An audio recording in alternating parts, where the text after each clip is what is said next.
할렐루야. 2024년 고난주간 수요 예배 오신 모든 분들을 주님의 이름으로 축복하며 환영합니다. 다 같이 찬송가 310장 하나님의 은혜로 찬양하겠습니다.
하나님께서 오늘 우리에게 주신 말씀 누가복음 22장 54절에서 71절 말씀입니다.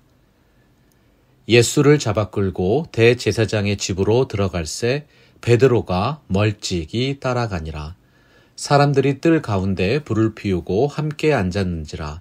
베드로도 그 가운데 앉았더니 한 여종이 베드로의 불빛을 향하여 앉은 것을 보고 주목하여 이르되 이 사람도 그와 함께 있었느니라 하니 베드로가 부인하여 이르되 이 여자여 내가 그를 알지 못하노라 하더라. 조금 후에 다른 사람이 보고 이르되 너도 그 도당이라 하거늘 베드로가 이르되 이 사람아 나는 아니로라 하더라. 1시간쯤 있다가 또 한 사람이 장담하여 이르되 이는 갈릴리 사람이니 참으로 그와 함께 있었느니라. 베드로가 이르되 이 사람아 나는 내가 하는 말을 알지 못하노라고 아직 말하고 있을 때에 닭이 곧 울더라. 주께서 돌이켜 베드로를 보시니 베드로가 주의 말씀 곧 오늘 닭 울기 전에 내가 3번 나를 부인하리라 하심이 생각나서 밖에 나가서 심히 통곡하니라. 지키는 사람들이 예수를 희롱하고 때리며 그의 눈을 가리고 물어 이르되 선지자 노릇하라 너를 친 자가 누구냐 하고 이 외에도 많은 말로 욕하더라. 날이 새매 백성의 장로들 곧 대제사장들과 서기관들이 모여서 예수를 그 공회로 끌어들여 이르되 내가 그리스도이거든 우리에게 말하라. 대답하시되 내가 말할지라도 너희가 믿지 아니할 것이요 내가 물어도 너희가 대답하지 아니할 것이니라. 그러나 이제부터는 인자가 하나님의 권능의 우편에 앉아 있으리라 하시니 다 이르되 그러면 내가 하나님의 아들이냐 대답하시되 너희들이 내가 그라고 말하고 있느니라. 그들이 이르되 어찌 더 증거를 요구하리요 우리가 친히 그의 입에서 들었노라 하더라. 그리스도 안에서 다시 태어나는 중생은 한 번뿐이지만 아이가 태어나서 성장하는 것처럼 성도도 성화되어야 합니다. 어렸을 때는 말하는 것이나 깨닫는 것이나 생각하는 것이 어린아이와 같지요. 장성한 사람이 되어서는 주님의 지혜와 사랑의 성품을 더욱 깊이 닮아가는 아름다운 인생이 되는 것입니다. 사도 바울은 고린도후서 13장 5절에서 너희는 믿음에 있는가? 너희 자신을 시험하고 너희 자신을 확증하라고 했습니다. 시험하여 확증한다는 것은 현미경으로 분석을 하는 것처럼 자세히 살펴보고 검사한다는 뜻이지요. 우리가 하나님 앞에 설 때는 핑계를 대거나 변명을 할 수가 없습니다. 하나님의 말씀 앞에서 우리 안에 있는 불신앙을 경계하고 보다 성숙한 믿음으로 살아가시는 모든 분들 되시기를 바랍니다. 오늘 말씀은 예수님을 절대로 배신하지 않겠다고 장담하던 베드로가 주님을 3번이나 부인한 사건을 기록하고 있습니다. 그 불신앙의 시작이 무엇이었습니까? 54절입니다. 예수를 잡아 끌고 대제사장의 집으로 들어갈새 베드로가 멀찍이 따라가니라. 예수의 제자라는 말은 어원적으로 예수님을 따르는 사람이란 뜻이지요. 구약시대에도 하나님의 마음에 합한 사람, 다윗의 신앙을 고백할 때 내가 여호와를 항상 내 앞에 모심이여 그가 나의 오른쪽에 계심으로 내가 흔들리지 아니하리로다 말씀했습니다. 하나님의 마음에 합한 사람은 하나님보다 앞서지 않는 사람, 하나님을 따르는 사람이라는 뜻입니다. 주님을 따라가려면 그분과 함께 동행해야 합니다. 멀찍이 뒤에 떨어져서 따라가는 안일한 신앙이 결국 결정적인 순간에 주님을 부인하는 불신앙의 원인이 되었던 것입니다. 요한계시록 3장 15절에서 말씀합니다. 내가 내 행위를 아노니 내가 차지도 아니하고 뜨겁지도 아니하도다. 내가 차든지 뜨겁든지 하기를 원하노라. 부활하신 주님께서 갈릴리 디베랴 바닷가에 나타나셨을 때 베드로는 곧바로 물속으로 뛰어들어서 해변까지 헤엄쳐 갔습니다. 회개와 믿음을 통해서 주님을 향한 사랑이 더욱 견고해지니까 뜨거운 신앙의 열정으로 살아가는 진짜 그리스도인이 되었던 것이지요. 대제사장의 무리에게 붙잡혀 가시는 예수님의 모습 속에서 제자들은 큰 혼란에 빠졌습니다. 자신들이 따르던 메시아에 대한 믿음이 흔들렸습니다. 앞으로 닥칠 고난과 박해에 대한 두려움이 그들의 마음을 지배했던 것이지요. 베드로가 멀찍이 따라가니라. 바로 이 모습이 때때로 두려움과 불안감에 흔들리는 우리들의 연약한 믿음을 표현하고 있습니다. 악한 마귀 사탄은 두 마음을 품어서 정함이 없는 사람을 시험하며 공격합니다. 그 마음이 멀찍이 주님에게서 떨어져 있는 채로 베드로가 대제사장 가야바의 지방까지 들어왔습니다. 모닥불 앞에 있던 사람들 옆에 앉았을 때 어떤 일이 일어났습니까?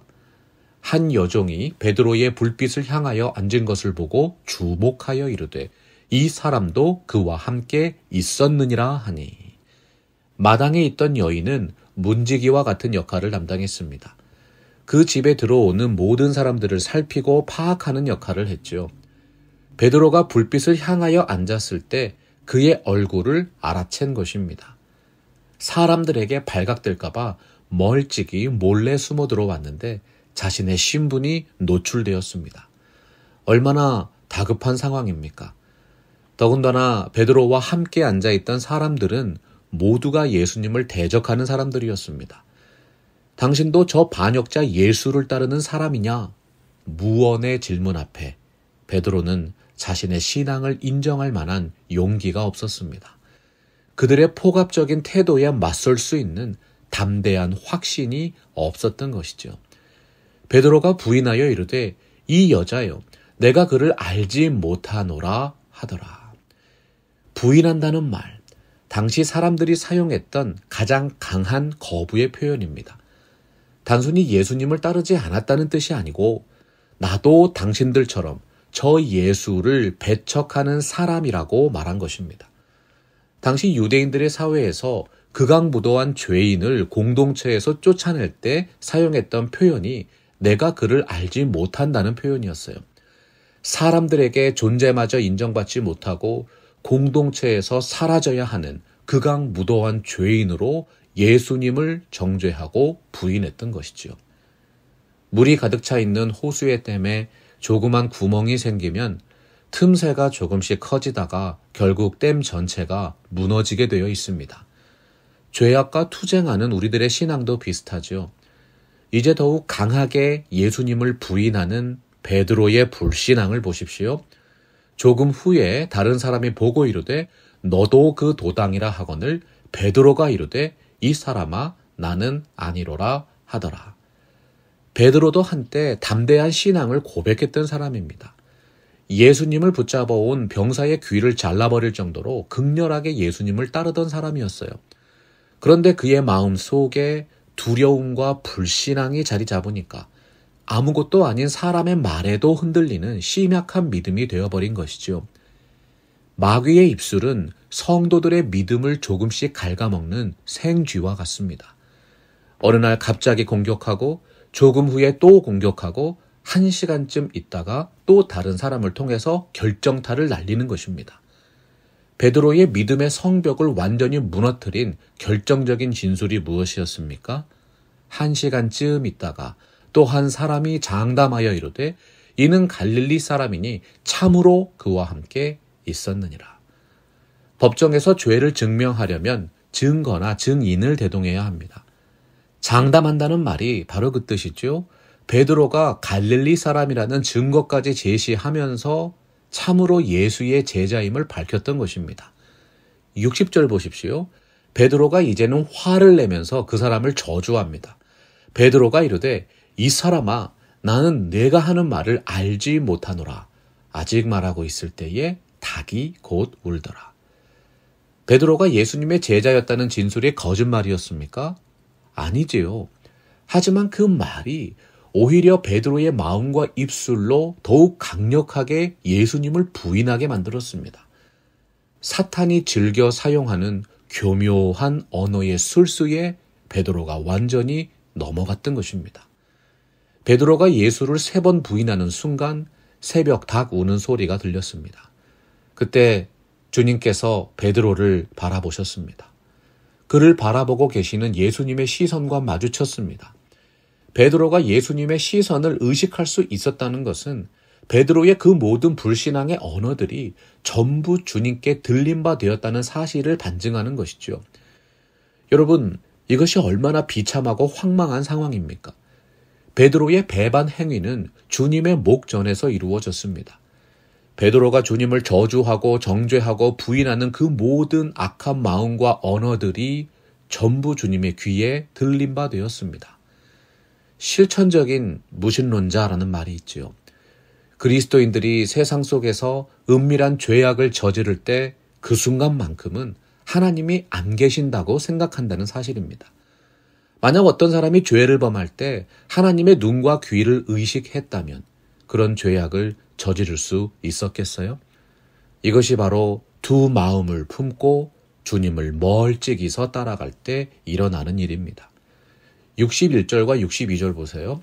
베드로가 주의 말씀, 곧 오늘 닭 울기 전에 내가 3번 나를 부인하리라 하신 그 말씀이 생각나서 밖에 나가 심히 통곡하니라. 사람의 눈치를 보고 세상을 숭배하는 이중적인 신앙생활은 마귀에게 농락당하는 삶이 됩니다. 예수님께서 말씀하시지 않았습니까? 길거리에 있는 돌멩이들로도 아브라함의 후손이 되게 할 수 있느니라.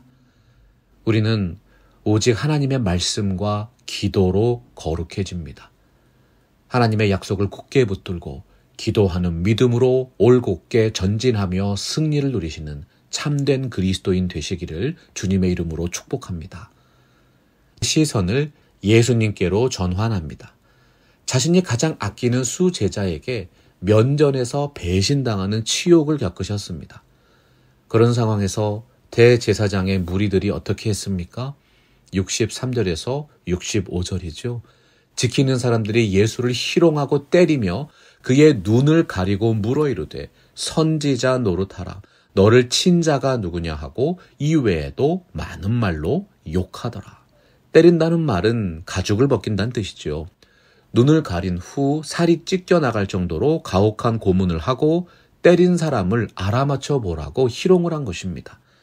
선지자 노릇을 하라. 조롱했습니다. 선지자는 하나님의 뜻을 대언하여 선포하는 분이었어요. 그들은 하나님의 이름까지 모욕하면서 예수님을 조롱하고 폭력과 욕설을 퍼부었습니다. 그러나 예수님은 당당하셨습니다. 사람이 두려워서 자신을 배반했던 베드로와는 다르셨습니다. 빌라도 총독까지 인정하지 않았습니까? 나는 그에게서 아무런 죄도 찾지 못하였노라. 예수님의 답변과 주장과 태도는 조롱과 욕설에도 바뀌지 않았습니다. 거친 폭력 앞에서 끝까지 진리를 선포하셨고 진실만을 말씀하셨고 실제로 일어나는 역사적인 사실을 증거하셨던 것이지요. 66절 보면 날이 새매 백성의 장로들 곧 대제사장들과 서기관들이 모여서 예수를 공회로 끌고 갑니다. 밤이 새도록 고문하고 취조해도 자신들이 원하는 자백을 받아내질 못하니까요. 유대인들의 종교재판소인 공회에서 신성모독죄로 몰아세워 처벌할 심산이었던 것이죠. 예수님을 죽음에 이르게 할 결정적인 질문이 무엇이었어요?